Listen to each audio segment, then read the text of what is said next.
João capítulo 10, versículo 10, diz: O ladrão vem somente para roubar, matar e destruir. Eu vim para que tenham vida e a tenham em abundância. Jesus Cristo, Ele está falando do propósito da sua vida, do seu ministério. Jesus Cristo veio para que você tenha vida e tenha vida em abundância. O que é ter vida? Ter vida é, antes e acima de tudo, estar vivendo em plena comunhão com o Criador, com o nosso Pai. Ter vida significa não simplesmente existir, mas existir em comunhão com aquele que nos criou. Significa viver de acordo com as metas e os propósitos estabelecidos por Deus para a nossa vida. Deus, Ele nos conhece. Cada célula do seu corpo, cada átomo que compõe esse universo é sustentado por Deus. E Ele sabe exatamente aquilo que faz você feliz. E Ele sabe também tudo aquilo que faz você infeliz. E quando eu digo você, logicamente eu me incluo no grupo. Essa é a realidade do ser humano.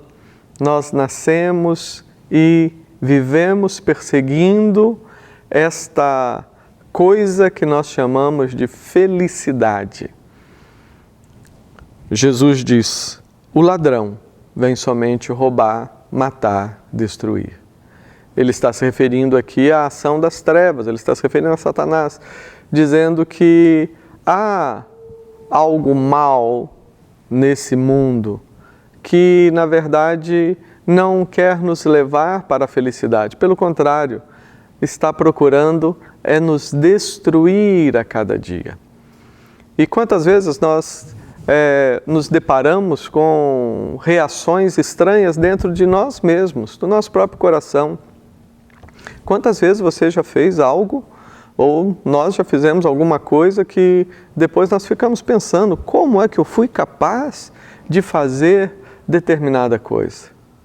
Existem muitos ladrões que tentam nos roubar a felicidade. Muitos que tentam nos vender uma imagem irreal de felicidade, como se a felicidade fosse simplesmente um momento de euforia, algo assim. E quantas pessoas estão procurando felicidade seguindo a orientação dos ladrões de felicidade. E a vida, ao invés de ficar melhor, ela vai ficando mais complicada. E a tristeza, ao invés de ir embora, ela vai se tornando uma depressão mais profunda. Mas a palavra aqui é de Jesus. Jesus, ele coloca esse lado negativo que nós já conhecemos, mas ele diz: mas eu vim para que você tenha vida e tenha vida em abundância. Jesus, ele quer dar a você uma vida abundante, uma vida feliz. Quando eu falo de Jesus, eu não estou me referindo a um conceito religioso ou a uma história antiga. Não, quando eu falo de Jesus, eu estou falando do próprio Deus. Ele, Jesus, esse Deus que está presente aqui comigo enquanto eu estou gravando esse vídeo para você e com você aí enquanto você está ouvindo. Você quer experimentar vida em abundância? Não comece a olhar para a sua lista de créditos e débitos, porque Deus não trabalha nem com crédito nem com débito. Ele trabalha com graça, com misericórdia. Então, aproveite esse momento e converse com Jesus e diga: Jesus, eu preciso da sua presença, eu preciso desta vida abundante. Muito bem. Boa noite, meus irmãos e irmãs. Ano passado estivemos aqui na mesma data, não foi? falando sobre liderança. Hoje vamos falar sobre avivamento. Talvez a melhor maneira seria dizer reavivamento, que avivamento tem a ver com a conversão. É um morto que fica vivo, a não ser que a gente esteja morto. Se a gente já for crente, já foi avivado por Cristo, já ganhou vida em Cristo, então estamos falando de reavivamento. Apenas clarificando aí a terminologia. Nós temos 2 slides que vão ser postos lá e ficar lá, né? Mas eu quero chamar a sua atenção para um texto. O texto desta noite é Efésios capítulo 1, versículos de 3 a 14. Vamos lá, diz assim o texto. Efésios capítulo 1, versos 3 a 14.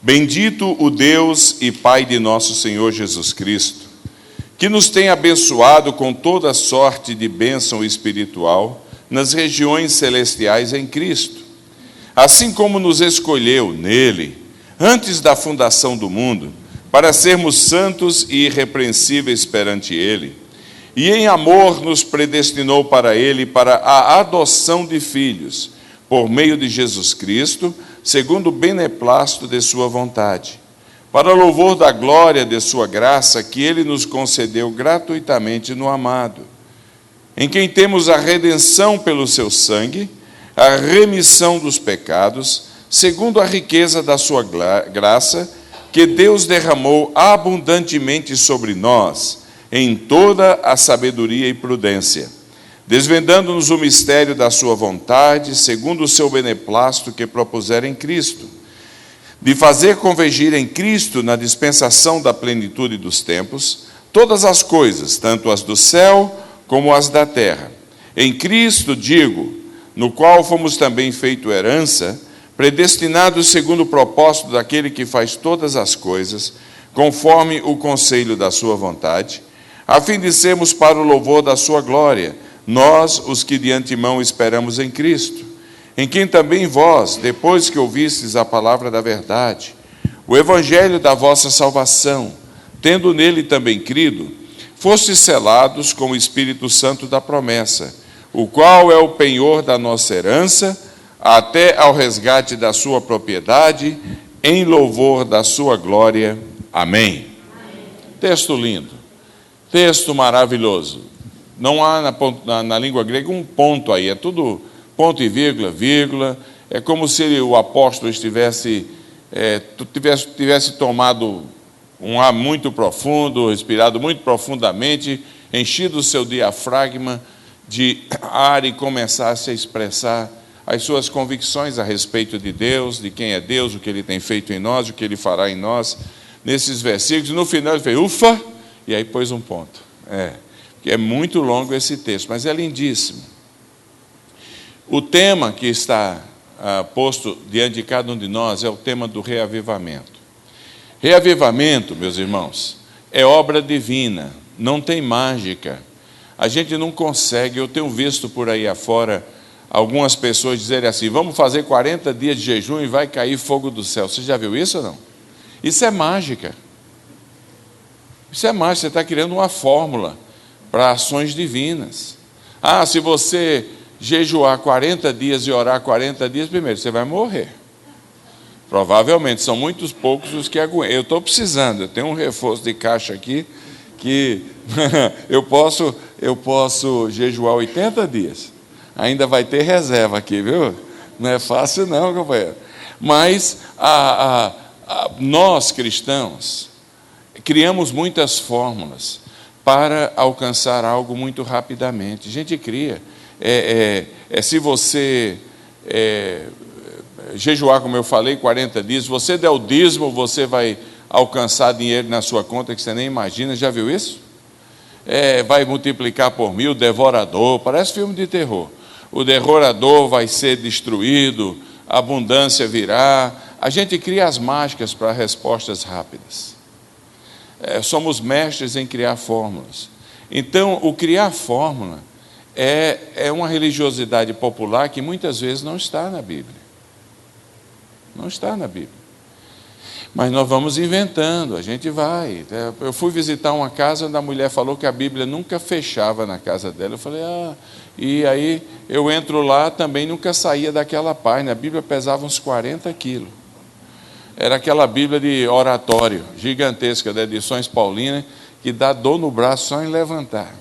Chega, estava cheia de poeira. E ela disse, aqui minha casa está protegida. Porque a Bíblia estava aberta lá onde o maligno não toca aqueles que têm o Espírito Santo dentro deles. Eu tenho visto muito endemoniado pegar a Bíblia e jogar longe. Então, tenho visto gente queimar a Bíblia, gente pisar em Bíblia. Mas a gente cria as fórmulas. Nós não criamos as fórmulas? Você cria as fórmulas ou não? E a gente, porque na verdade, há um anelo dentro de nós de algo mais do que culto. De algo mais de que trazer a contribuição na igreja, de algo mais de que dizer que a gente é crente.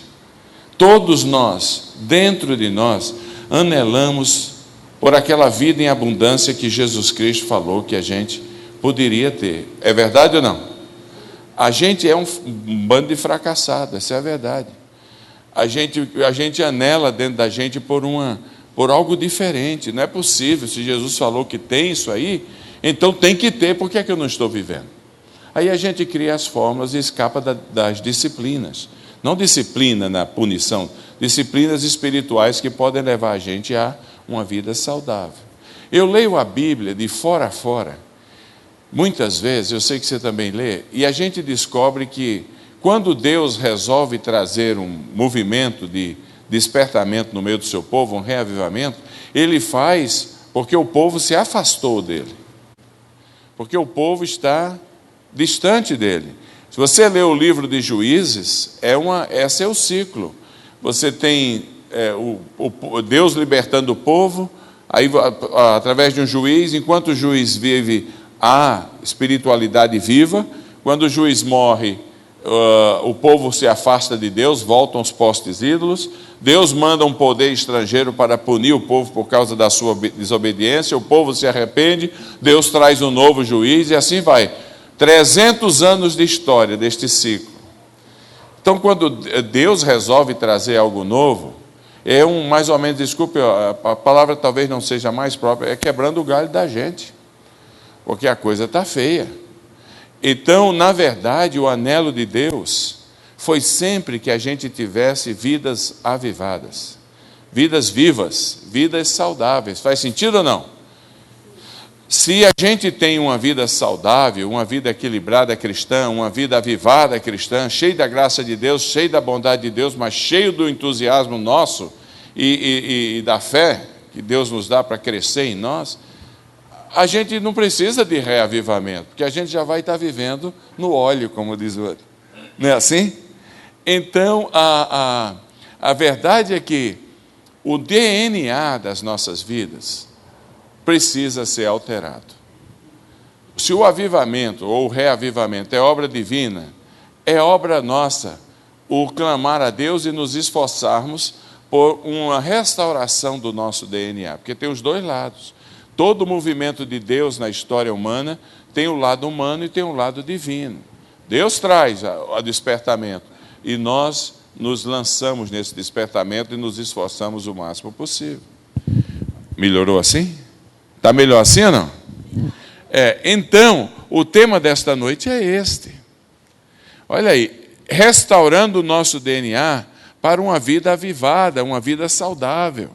Porque, como dizia Ray Stedman, no seu livro A Igreja é o Corpo de Cristo, lançado e vendido aos milhões na década de 70 e 80, se a gente viver a vida de Deus em nós, e se a gente viver a disciplina espiritual em nossas vidas, a igreja será essa comunidade de expressão maravilhosa e viva que deveria ser. Se não for assim, nós temos realmente que orar, pedir a Deus que caia fogo do céu, no bom sentido, que o Pentecoste se materialize em nosso meio mais uma vez, que a gente experimente algo diferente do Senhor para ver se ganha vida de novo. Mas eu recuso a acreditar que nós cristãos, via de regra, a gente tenha sido distanciado tanto de Deus que a gente tem nome de que vive, mas está morto, e Deus precisa trazer algo especial para ver se põe vida no nosso meio. Então é melhor a gente ver o DNA nosso, aonde estamos errados, o que precisa ser restaurado, e Deus vai acrescentando da sua graça, porque um crente saudável é um crente cheio de fé, é um crente alegre. Concorda comigo ou não? Ele entusiasma, ele abençoa outras vidas, ele é abençoado por outras vidas. Um crente saudável é uma maravilha das maravilhas, mas está ficando raro. Então, vamos tratar desse assunto, tá bom? Então, o tema de hoje é restaurando o nosso DNA. Houve um antropólogo e sociólogo britânico-polonês, morreu faz 50 anos. O nome desse antropólogo era Malinowski. Como era o nome desse antropólogo? Mas o nome é complicado. Alguns dizem Malinovski, mas aí já é botando um russo na coisa. Malinowski. Ele ficou muito famoso na história da antropologia e da sociologia. O que é que esse cara fez? Ele foi professor por 50 anos. 50 anos. Dos 50 anos, por 40 anos, ele pegava os seus meses de férias, que no hemisfério norte são 4 meses, que vai de maio até setembro, começo de setembro, e ele imergia em algum lugar do mundo, alguma cultura, cidades grandes, ou cidades pequenas, ou florestas, ou tribo, ou ele ia para algum lugar, tentando descobrir se no DNA da raça humana havia algo que poderia nos identificar como seres humanos. Então, Malinowski gastou 40 anos da sua vida tentando encontrar quais eram as marcas que diferenciam a gente do macaco, da onça, deixa a onça ir beber água, né? Da onça, do leão. O que é que em qualquer lugar do mundo marca o DNA da raça humana? Não é 2 pernas e 2 braços, é certamente algo diferente. O que é que ele descobriu? Ele descobriu que se você é ser humano, se você é homem ou mulher e está aqui, você é marcado por 4 verbos. O verbo ser, o verbo ter, o verbo existir e o verbo... Então vamos repetir isso aí? Ser, ter, existir e influenciar. O verbo ser, então concluindo o que é que ele fez? Ele então, no final da vida, lançou uma tese, que você não pode fazer um curso de sociologia ou um curso de antropologia, numa qualquer universidade, se ela for boa, estudar isso aí, você não pode fazer sem estudar a tese dele. A tese dele é a seguinte: a teoria das necessidades humanas. Ele diz que todo cidadão, todo ser humano no mundo é marcado por esses 4 verbos. A gente vive querendo, é uma necessidade nossa, ser, ter, existir e influenciar. Agora, Malinowski gastou 40 anos pesquisando isso aí, e se ele tivesse ido na Bíblia, ele tinha aprendido em 10 minutos.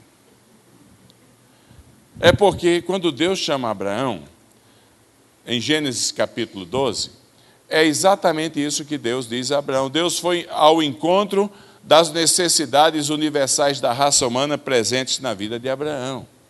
O verbo ser tem a ver, ou o desejo de ser, tem a ver com fama, ser reconhecido aos olhos dos outros.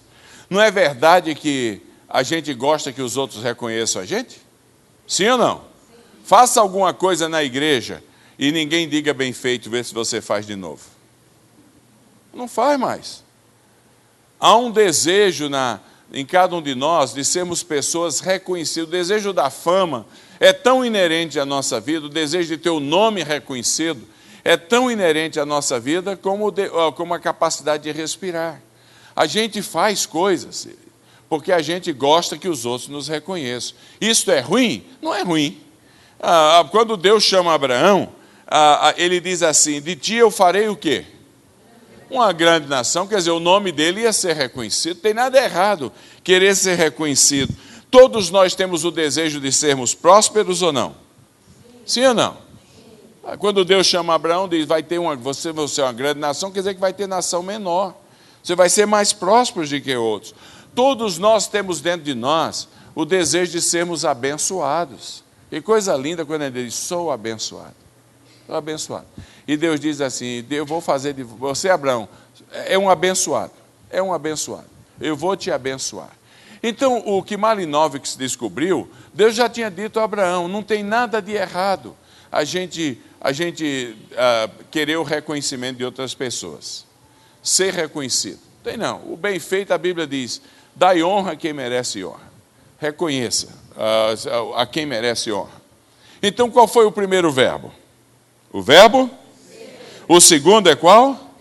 É o ter. Ter tem a ver, se ser tem a ver com como os outros nos olham. O desejo de ter tem a ver com as nossas motivações e os nossos sonhos mais íntimos e pessoais. Por exemplo, todos nós temos o desejo de ter uma família. É muito difícil ficar só. O indivíduo solitário, ele vira louco. É uma coisa tremenda. Todos nós temos o desejo de uma família, não temos? Por isso que a gente casa. Alguém perguntou, o que é que eu devo fazer agora que eu casei? Lá em Panamá, esse mês passado, um cara reclamando pra caramba do casamento dele. Veio falar, primeira vez que eu vi o cara, ele já veio reclamar comigo, companheiro. E eu nem conheço a esposa dele. Falei, amigo, antes de casar você tinha que ter aberto o olho, depois fecha de vez. Fala com o seu pastor, não vem para mim, fecha os olhos, esqueça e leva a bola para frente. E vamos caminhando. Mas porque todos nós temos o desejo de ter uma família, um grupo, pertencer a algo, a uma comunidade. Todos nós temos o desejo de ter bens, por isso a gente trabalha. Quantos aqui tem 2 empregos? Alguém tem 2 empregos aqui ou não? 2 empregos. Às vezes é por necessidade, às vezes por desejo de ter um pouquinho mais. O filho pede alguma coisa. Eu tenho uns 20 empregos, só pode, porque eu vivo viajando, tem aquele negócio todo. Não é bom quando chega no final do mês e a gente tem o saldo positivo? Ou você vai dizer que não é? É horrível quando termina o mês e o saldo está negativo no banco. Aliás, é a regra geral. É uma situação, e o filho pede alguma coisa e você não pode dar. Então, o desejo de ter é inerente a cada um de nós. Inerente. Faz parte das nossas necessidades. O desejo de ter uma família. Deus diz a Abraão, eu vou te dar uma família tão grande que será chamada de uma grande nação. O desejo de ter um engrandecimento, de ter propriedades. Por isso que a gente compra uma casa, se der, compra 2. Se der, compra 3. Compra uma fazenda e um boi. E é por isso que a gente faz essas coisas. Deus disse a Abraão, eu vou lhe dar uma terra, eu vou engrandecer o seu nome. O desejo de ter propósito na vida. O verbo ter, tem um sentido para a vida. Deus diz a Abraão, você vai ser uma bênção, Abraão. E finalmente o desejo da segurança, de ter segurança. A gente põe grade em tudo, a gente não põe grade em tudo porque é bonito. A gente põe grade em tudo porque a gente quer se sentir mais seguro. Não é isso mesmo? Eu fui visitar uma casa em São Paulo, o pessoal da Brasil para Cristo, falei, e aqui, casa grande, lá no Itaquera, semana passada, ele falou, aqui é tranquilo, a gente tem uns 4 cachorros, a cerca elétrica, 12 câmeras, falei, meu Deus, e ainda paga um vigia. Falei, meu Jesus, e grade para todo lado. Eu falei, gente, nós somos os verdadeiros presos dentro de casa. E tudo isso acontece porque a gente tem um desejo de segurança. A gente quer saber que a gente amanhece e vai dormir. Ele está protegido, não é assim? É assim. E Deus promete a Abraão, por exemplo, que ele haveria de abençoar os que abençoassem Abraão, os que protegessem Abraão. E amaldiçoar os que amaldiçoassem, os que tirassem a sua proteção da vida de Abraão. Então, o primeiro desejo é o desejo do nosso DNA. Você concorda que faz parte de quem você é ou não? Sim ou não? Segundo é o desejo de... Concorda que faz parte do nosso DNA? Agora vem o terceiro. É o verbo existir. Existir tem a ver com estabilidade. Você não se sentir um peixe fora d'água. Você existe, você participa, você pertence. Todos nós temos o desejo, o anelo e a aspiração de pertencer a alguma coisa. Por isso que a gente se liga ao clube da terceira idade, da segunda idade, da primeira idade. a gente se liga a gente se liga aos escoteiros, a gente se liga à igreja. A gente quer pertencer, faz parte da gente. É uma coisa boa quando os vizinhos sabem quem nós somos. Se a gente não está em casa, entra um ladrão e chama a polícia. Ele sabe que não mora ali. A gente sabe quem eles são. É bom receber um telefonema no aniversário da gente. Passar anônimo, eu choro. Não vier no meu telefone, no meu aniversário, algumas pessoas que eu prezo não me ligam. Você não fica deprimido, não? Eu fico abatido pra caramba. Esquecer de mim, rapaz. Não ligo mais para ele. Aí você liga depois, né? Mas deixa para lá. Porque a gente tem o desejo de pertencimento, da existência. É onde todos nos conhecem, onde a gente conhece a todos. E Deus diz a Abraão que ele ia fazer de Abraão um indivíduo com uma família grande, uma herança abençoada. Levou tempo, levou 400 anos. Já foi nos seus descendentes que a promessa se cumpriu. Finalmente, veio o quarto verbo que Malinowski descobriu, parte do DNA humano e que Deus já fala há muito tempo. É o verbo influenciar. O verbo influenciar tem a ver com o sentido para a vida. O verbo influenciar é o legado que a gente deixa para os outros. O verbo influenciar é o que o cristão foi chamado a ser. Um cristão vivo, avivado, é um cristão que influencia os outros. O verbo influenciar tem a ver com o que o pessoal vai dizer a seu respeito depois de você morrer. O verbo influenciar tem a ver com a melhora das pessoas ao nosso redor. Abraão recebeu o mandato, influencie tanto, que as pessoas que vão estar ao seu lado vão dizer, esse homem é uma bênção, ser tu uma bênção. Qual é o problema aqui com cada um de nós? É que a razão pela qual Deus nos criou desta maneira, é porque as 3 primeiras marcas ou anelos da raça humana, de um ser humano, DNA vivo, elas têm que ser apenas e tão somente a plataforma que nos dá credibilidade para que a gente abençoe outros. Porque ninguém gosta de andar atrás do fracassado. Faz sentido ou não? O fracassado atrai quem? Outros fracassados. Agora, se você é bem-sucedido, se você é conhecido, se você desenvolve um sentido de pertencimento, se pertence a um grupo, se você é uma liderança positiva, uma pessoa positiva onde você está, as pessoas naturalmente lhe procuram para ajuda. Elas se abrem à sua influência. Não é assim? O DNA humano, desde Adão e Eva, foi corrompido. Por isso que ele precisa do reavivamento do DNA. A restauração do DNA. Hoje em dia a gente quer ser visto por outros, ser reconhecido por outros. A gente quer cada vez ter mais. Se a gente puder ter, a gente vai ter uma imobiliária, não é 3 casas só não, ou uma casa. A gente quer existir numa comunidade para dominar sobre os outros e não abençoar os outros, para mandar em mais gente, para tirar vantagem dos outros. Essa é a realidade de cada um de nós. O altruísmo, o desejo de abençoar outros, está na boca, mas não está no coração. Vamos falar a verdade aqui. Não é verdade que a maioria quando a gente começa um relacionamento, a primeira coisa que a gente pergunta é o que é que eu vou ganhar com isso? Não é assim? O que é que eu vou ganhar com esse negócio aqui? A gente está igual o gesso, a gente só quer levar vantagem em tudo. O nosso DNA é maligno, está contaminado, é pecaminoso. A gente quer ser, ter e existir para influenciar muita gente, para que nos ajude a ser mais, ter mais e exista mais. Até quando a gente usa as palavras certas, o motivo é errado. Por exemplo, numa classe, está todo mundo lendo comigo aí ou não? Que a primeira coisa que para mudança, a gente tem que reconhecer onde a gente está. As Madre Teresa da vida são muito poucas. Olha, até quando a gente usa as palavras, a gente usa, por exemplo, uma classe tinha 3º ano primário, tinha um aluno chamado Joãozinho. E a professora falou assim, amanhã só dou presença a quem responder chamada com a frase bonita. E o Joãozinho entrou em pânico. E foi para casa desesperado. Chegou em casa, o pai notou que ele estava meio complicado, calado, coisa que era impossível Joãozinho ficar. Na hora do jantar, falou: Joãozinho, o que é que aconteceu? Ô pai, a tia falou que amanhã só dá presença se a gente usar uma frase bonita para responder presença. Eu não sei nenhuma, pai. Falou: meu filho, não se preocupe. Eu tenho uma na ponta da língua. Ele falou: qual é, pai? Ele falou: é melhor dar do que receber.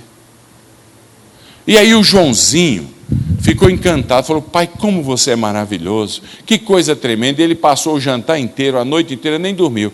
É melhor dar do que receber, é melhor dar do que receber, memorizando. No outro dia, a professora começa lá: Mariazinha, e o Joãozinho: é melhor dar do que receber. O dia está lindo, é primavera, tá, presente. Toninho, as borboletas estão voando, está tudo tão colorido, presente. Joãozinho, e ele não aguentava mais, Joãozinho. Ele falou: é melhor dar do que receber. E a professora falou: Joãozinho, foi uma surpresa absoluta. Falou: Joãozinho, que frase linda. Falou: pois é, tia, é melhor dar do que receber. Falou: Joãozinho, quem lhe ensinou essa frase? Falou: meu pai. Ah, e o que seu pai é? É um pastor? Ele falou: não. O que é que ele é? Ele falou: é um boxeador. Então, até quando a gente usa a frase certa, a gente usa do jeito errado. É uma situação calamitosa. Como é que a gente pode pedir a Deus que traz um reavivamento se a gente não altera o nosso DNA? Porque o que Deus vai nos ajudar é com a graça dele e o entusiasmo do Espírito Santo na nossa vida, mas a disciplina de mudança tem que ser minha e sua. Nós não somos robôs. Nós, calvinistas, dizemos que quando o Espírito Santo de Deus nos faz novo, nos traz a vida, ele nos dá uma nova disposição, uma nova natureza. É nessa nova natureza que é sua responsabilidade, contando com a graça de Deus. Então aí estão os 4 verbos. A gente precisa alterar o DNA, e vamos começar nessa noite. Porque podíamos ter aqui uma campanha de avivamento, botando gente dormindo no chão, derrubando gente, chamando todo mundo de endemoniado. Isso não ia levar a nada. A gente tem que... A mudança é de dentro para fora. E Deus, se Ele quiser, Ele faz todas essas coisas. Mas aqui, no nosso aqui, é de dentro para fora. Alterando o nosso DNA. Então, o que é que a gente precisa? O que é que a gente precisa para o DNA ser alterado? Porque já vimos, só relembrando, quais são os 4 verbos? Verbo. Que igreja maravilhosa. E a gente viu até agora que o plano de Deus foi que Abraão fosse abençoado, próspero, nome muito famoso, para que ele pudesse ser uma bênção para todas as famílias da terra, porque o povo ia acreditar no bem-sucedido. Mas a nosso DNA pecaminoso quer ter muito, dominar sobre muitos, influenciar muitos, para que muitos ajudem a gente a ter mais. E o cristianismo é a única religião no mundo em que eu só sou bem-sucedido se quem estiver debaixo da minha liderança melhorar. Se você for um líder, um empregador, um líder de grupo pequeno, um presbítero da igreja, um diácono da igreja, um pai de família, mãe de família, e quem estiver debaixo da sua influência, um líder na escola, só piora, você é um fracasso, e eu sou também. Porque o cristianismo é a única religião no mundo onde a gente só é bem-sucedido se quem estiver debaixo da nossa influência melhora. Não tenha cada um em vista o que é propriamente seu, mas sim o bem do outro, diz Paulo. Tudo bem até aqui?